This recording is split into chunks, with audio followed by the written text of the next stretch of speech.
नमस्कार दोस्तों, स्वागत है आप सभी का एक बार फिर से आपके अपने YouTube channel join Tech One में। लेकिन आज का जो वीडियो है दोस्तों, ये बहुत ज़्यादा इन्फॉर्मेटिव है क्योंकि एनपीसीआई जो है वो एक नया नियम एईपीएस संचालकों पे लगा दिया है जो कि बिल्कुल सीएसपी के जैसा है। तो क्या यहाँ पर एईपीएस और सीएसपी के काम में अंतर होना चाहिए या एक सेम काम होना चाहिए? तो काफ़ी ज़्यादा अच्छी अच्छी पहलुओं पे हम यहाँ पे चर्चा करने वाले हैं जो कि आप लोगों के लिए बहुत ज़्यादा इन्फॉर्मेटिव होने वाली है। ठीक है, तो दोस्तों हम आपको बताएं एक बात कि जो आपका यूट्यूब है इसके माध्यम से बड़े बड़े यहाँ पे आंदोलन सफल हुए हैं। अगर आप लोग चाहते हैं कि एक एईपीएस को एक सीएसपी की जितना काम का दर्जा मिले और मान सम्मान मिले, तो ऐसी सिचुएशन में दोस्तों आप लोगों को ये वीडियो देखना है और साथ ही साथ अपना रिटेंशन देखना है, देना है। ठीक है, तो आइए हम यहाँ पे बात करते हैं आज के इस विशेष टॉपिक पे। दोस्तों जैसा कि हमको पता है कि एनपीसीआई 2024 में अनेकों टाइप के रूल लेकर के आई। तो इस हिसाब से देखा जाए तो जितने एईपीएस संचालक भाई हैं सभी को थोड़ा से यहाँ पे डिमोटिवेट होना पड़ा क्योंकि ट्रांजैक्शन भी घट गया। ऐसे में काफ़ी लोग ऐसे थे जो कि दूसरे के नाम पे आईडी लिए हुए थे, तो उनको तो थोड़ा से दिक्कत हुआ कि उनको अब फिर से यहाँ पर नई आईडी लेना पड़ेगा। तो अच्छी बात है, अपना नई आईडी ले लेंगे, काम करेंगे। लेकिन दोस्तों सेकंड पॉइंट यहाँ पे जो है वो बायोमेट्रिक के लिए है कि जो अभी दिया गया था कि पर ट्रांजैक्शन आपको आधार नंबर डालना है, उसके बाद अपना बायोमेट्रिक लगाना है, तब जाकर के आप किसी कस्टमर का बायोमेट्रिक लगवाएंगे। ठीक है, तो इसमें से कुछ रूल में चेंजिंग किया गया, वो आप लोगों की वजह से किया गया क्योंकि यूट्यूबर ने काफ़ी ज़्यादा इस पे सीरियस लिया, बहुत ज़्यादा अपना आंदोलन किया, तो जाकर के इसमें से कुछ बदलाव हुआ कि आपको अब कंटिन्यू अपना आधार नंबर नहीं डालना है बल्कि केवल आपको बायोमेट्रिक लगाना है। ठीक है, तो दोस्तों यहाँ पर देखिए, जब बायोमेट्रिक यहाँ पे प्रावधान रख दिया गया पर ट्रांजैक्शन के हिसाब से, तो ऐसी सिचुएशन में क्या यहाँ पर सीएसपी और एईपीएस संचालकों के बीच में कोई डिफरेंस होना चाहिए? आपका काम क्या कम हो गया? आपका काम तो बढ़ गया ना, जितना सीएसपी करते हैं उतना ही आपका काम हो गया है। तो ऐसी सिचुएशन में देखिए कुछ पहलू हैं जिसपे आप लोगों को यहाँ पर थोड़ा से आवाज उठाने की आवश्यकता है। जैसे कि मान लेते हैं यहाँ पर एसबीआई जो है सस्पेक्टेड फ्रॉड का ऑप्शन दिखाता है आपको। अब ऐसी सिचुएशन में वो क्यों दिखाता है, ध्यान से बात को समझिए। दोस्तों जिन लोगों के अकाउंट से मोबाइल नंबर कनेक्ट नहीं है, ऐसे लोगों का जब आप लोग यहाँ पे एईपीएस करते हैं तो उनमें सस्पेक्टेड फ्रॉड लिख के आता है। जबकि वही जो कस्टमर होते हैं अगर वो सीएसपी ब्रांच पे जाते हैं, उनके यहाँ अपना थंब लगाते हैं, तो उनके यहाँ ऐसा कोई इशू नहीं आता है, बड़े आसानी से बैलेंस विड्रॉ हो जाता है। तो ये प्रॉब्लम आप में ही क्यों है? आप में तो भी मतलब भाई, जब आप लोग भी यहाँ पर एनपीसीआई के सभी नियम का पालन कर रहे हैं तो ऐसी सिचुएशन में आप में कोई प्रॉब्लम आनी ही नहीं चाहिए। 2023 की बात अलग है, 2024 में तो बदलाव हो गया है, तो इस समय भी ये प्रॉब्लम आपको देखने को मिल रही है। ठीक है, अच्छा दूसरी बात यहाँ पे दोस्तों ये है कि जो अमाउंट और क्या कहते हैं ट्रांजैक्शन लिमिट है, ये भी आपके लिए क्या होना चाहिए, बढ़ना चाहिए कि नहीं बढ़ना चाहिए? भाई जैसे बैंक ऑफ बड़ौदा हो गया है, उसमें लगभग देखा जाए तो 20,000 तक यहाँ पे ट्रांजैक्शन किया जा रहा है। आपके लिए क्या है, 10,000 मैक्सिमम ट्रांजैक्शन लिमिट है, अमाउंट लिमिट है। ठीक है, उसके बाद भी अगर आप लोग यहाँ पे एक बार ट्रांजैक्शन कर लेते हैं, चाहे 5,000 का चाहे 3,000 का, जबकि लिमिट आपके लिए है कहाँ 10,000 की। ठीक है, लेकिन अगर आप लोग वन ट्रांजैक्शन कर लेते हैं तो दूसरा ट्रांजैक्शन करने के लिए आपको यहाँ पर परमिशन नहीं मिल पाता है। जबकि सीएसपी सेंटर पे ऐसा हो जाता है, वहां पे आप 2-3 बार ट्रांजैक्शन कर सकते हैं, आपको मैक्सिमम 10,000 रुपये निकालना है, या जो भी उनका लिमिट है बढ़ा दिया गया है, 20,000 तक लगभग किया गया है बैंक ऑफ बड़ौदा का, जहां तक मुझे जानकारी है। ठीक है, आप लोगों को हो सकता है कुछ और भी बात पता हो, जैसा भी पता होगा कमेंट बॉक्स में तो आप लोग टाइप करेंगे ही।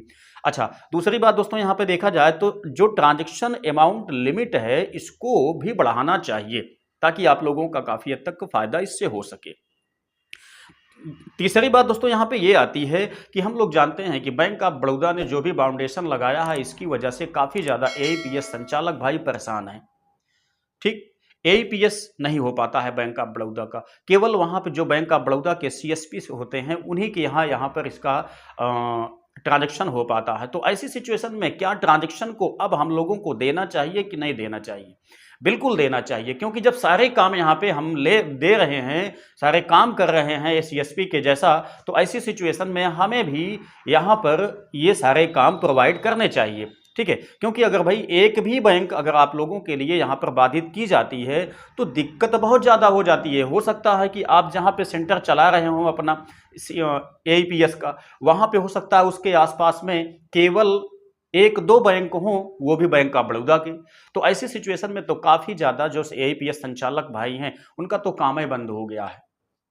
ठीक है, तो इस पे आप लोगों को दोस्तों थोड़ा सा सहमति दिखाना है, आवाज उठाना है। ये सब कैसे हो सकता है? अगर आप इस वीडियो को आप लोग ज़्यादा से ज़्यादा शेयर करेंगे, ज़्यादा से ज़्यादा रिटेंशन देंगे, ज़्यादा से ज़्यादा बढ़िया चलाएंगे, इसको ग्रोथ करेंगे इसका, तब दोस्तों ऐसी सिचुएशन में जाहिर सी बात है कि ये बात जो है उन तक पहुंचेगी।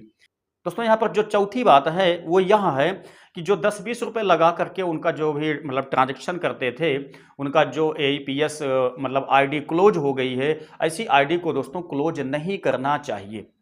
ठीक है, जब यहाँ पर 100 रुपए 50 रुपए का बाउंडेशन लग गया अब कि इससे कम कोई भी ट्रांजैक्शन करता है 150 रुपए के मल्टीपल के अतिरिक्त, तो इस सिचुएशन में उसकी आईडी को क्लोज कर दिया जाएगा। साथ ही साथ उसका जो भी अमाउंट ट्रांजैक्शन किया हुआ है वो अमाउंट आरबीआई को भेज दी जाएगी। ठीक है, तो इस पे तो चलो कोई बात नहीं, अच्छा हुआ आपने लगाया है, लेकिन जब इस ट्रांजैक्शन को इसको भी लगा दिया है कि हमारा जो एईपीएस संचालक भाई है वह एक्स्ट्रा एक भी रुपए नहीं ले सकता है, तो आपने ये भी बाउंडेशन लगा दिया, तब उसको आप यहाँ पर सीएसपी का दर्जा क्यों नहीं दे रहे हैं? देना चाहिए। ठीक, अच्छा, तो ये सारी चीजें हैं। दूसरी बात दोस्तों, अगर आप यहाँ पे 100 रुपये 50 रुपये का रिटेंशन लगा दे रहे हैं, समस्या खड़ी कर दे रहे हैं, तब दोस्तों ऐसे में आप लोग के लिए जो कमीशन है वो ठीक ठाक करना चाहिए। अब पता लगा 20,000 रुपये आप निकालते हैं, 10,000 रुपये आप निकालते हैं, 2-3 रुपये का आपको कमीशन मिल पाता है, तो इससे आपका कहाँ बिजनेस चलने वाला है भाई? अगर आप 50,000 रुपये लेके बैठे हुए हैं, सारा दिन आप ट्रांजैक्शन करते हैं, तो ऐसी सिचुएशन में शाम को आप जब अपना अमाउंट जोड़ते हैं तो कितना फायदा आपको होता होगा? ज़्यादा से ज़्यादा 100 रुपये 50 रुपये। तो भाई 100 रुपये 50 रुपये के लिए आप कैसे काम कर पाएंगे?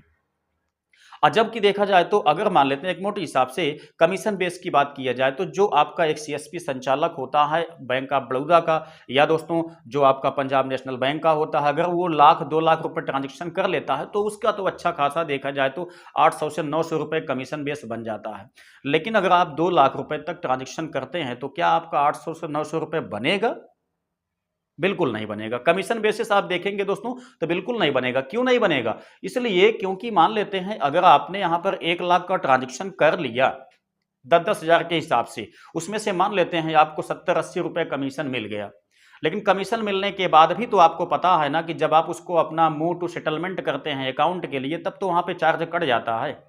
जब वहां पे चार्ज आपका कट जाता है तो फिर से तो आप माइनस हो गए। तो दोस्तों इन सब चीजों पे देखा जाए तो आवाज उठाने की बहुत ज्यादा आवश्यक है। तो दोस्तों अगर आप लोग यहाँ पे आंदोलन करते हैं, आप लोग इस वीडियो को ज़्यादा से ज़्यादा शेयर करते हैं, तो मैं निश्चित ही कह सकता हूँ कि आपकी बात सुनी जाएगी और आपको भी यहाँ पर एईपीएस जो सीएसपी संचालक हैं उतने के समान आपको यहाँ पे दर्जा मिलेगा और आपको भी बेनिफिट इसका मिलेगा। तो कैसा लगा वीडियो कमेंट बॉक्स में मुझको अवश्य टाइप कीजिएगा। अगर आप लोग सहमत हैं दोस्तों तो भी, नहीं सहमत हैं तो भी, जो भी आपके मन में आए कमेंट बॉक्स में अपना निश्चित ही विचार को शेयर कीजिएगा। तो चलिए मिलते हैं नेक्स्ट वीडियो में। जय हिंद।